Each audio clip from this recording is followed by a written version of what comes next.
Before you program a pump, make sure you program the needed external inputs and relays. External inputs should be programmed as pump sense, and relays are programmed as pump control. From Setup, click on Pumps and Lines, then select Pumps. In the Configured field, click on Enabled. Enter a label, and then select Mode. For our example, we will select TLS Pump Control since we will be programming line leak.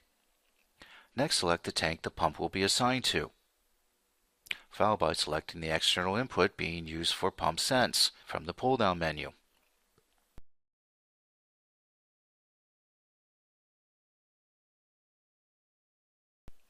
Once a pump has been configured, you will need to program a line.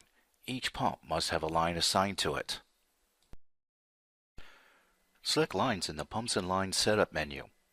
In the Configured field, select Enabled, and then enter a label. If the line is going to perform line leak, select Monitoring DPLLD in the Leak Monitoring field, followed by assigning a pressure sensor to the line. The sensor must have been set up and programmed in devices beforehand.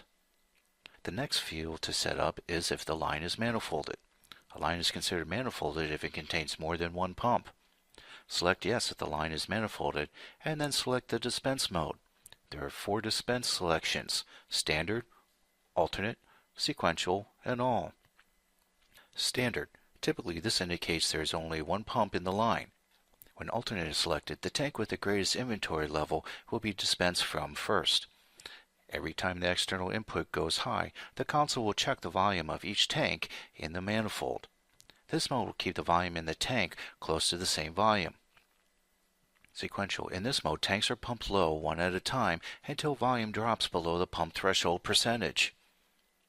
In All mode, all pumps associated to that line will turn on. The final setup in the line selection is to select the pump for that line. In the left display window, click on the right arrow next to the pump you want to assign to the line. If the line is manifolded, you will select all the pumps for that line. Click on the check mark to the right of the GUI to save the changes.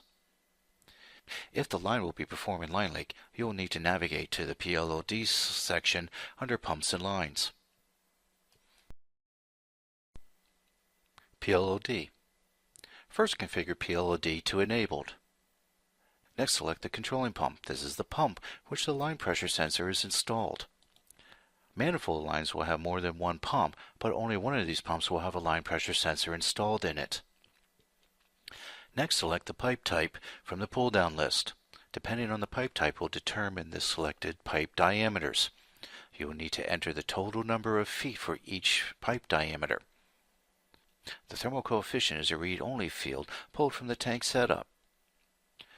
The next field to program is Point 2 line leak detection. Depending on the PLLD feature set on the console, the ATG can perform a 3 gallon per hour, 0.2 gallon per hour, or 0.1 gallon per hour line leak test.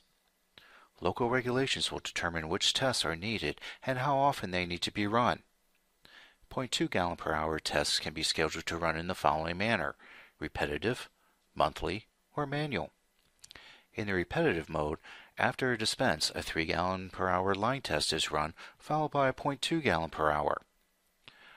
Once a 0.2 passing test has been posted, another 0.2 test will not run until the precision test delay timer has expired.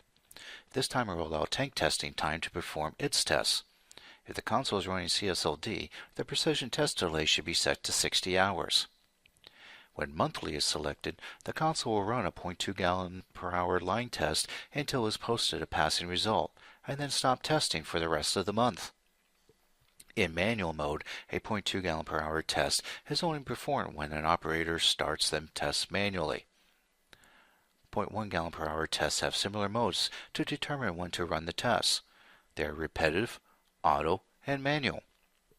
Repetitive mode will run a 0.1 test after the console completes a 0.2 test. Once a 0.1 passing test is posted, the precision test delay timer is observed. Once the timer expires, the 0.1 test is re-enabled and will run after the next 0.2 test. In the auto mode, a 0.1 test will run after a 0.2 line test. Once a passing point 1 test has been posted, the console will not run the point 1 test again for 6 months. Once you selected the precision line test you're going to run and when, you will need to select the shutdown rate. The selections are 3 gallon per hour, 0.2, or 0.1 gallon per hour. Refer to your local regulations for shut-off requirements. If 3 GPH is selected, any time a 3 gallon per hour line test fails, the line is disabled and will not be re-enabled until a manual test is passed. If the shutdown rate is set to 3 GPH and the line fails a 0.2 gallon per hour test, the line will not shut down. Low pressure shutoff. This feature identifies a catastrophic line leak that occurs during dispensing. If the pressure drops below the low pressure shutoff value specified in the field below, the low pressure alarm is posted and the pump is shut off.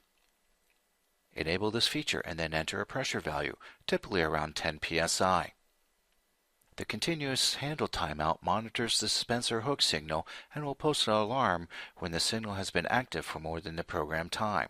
This alarm will indicate there is a problem with the hook signal. Anytime the hook signal is active, the console will not perform line leak tests. Fuel out limit.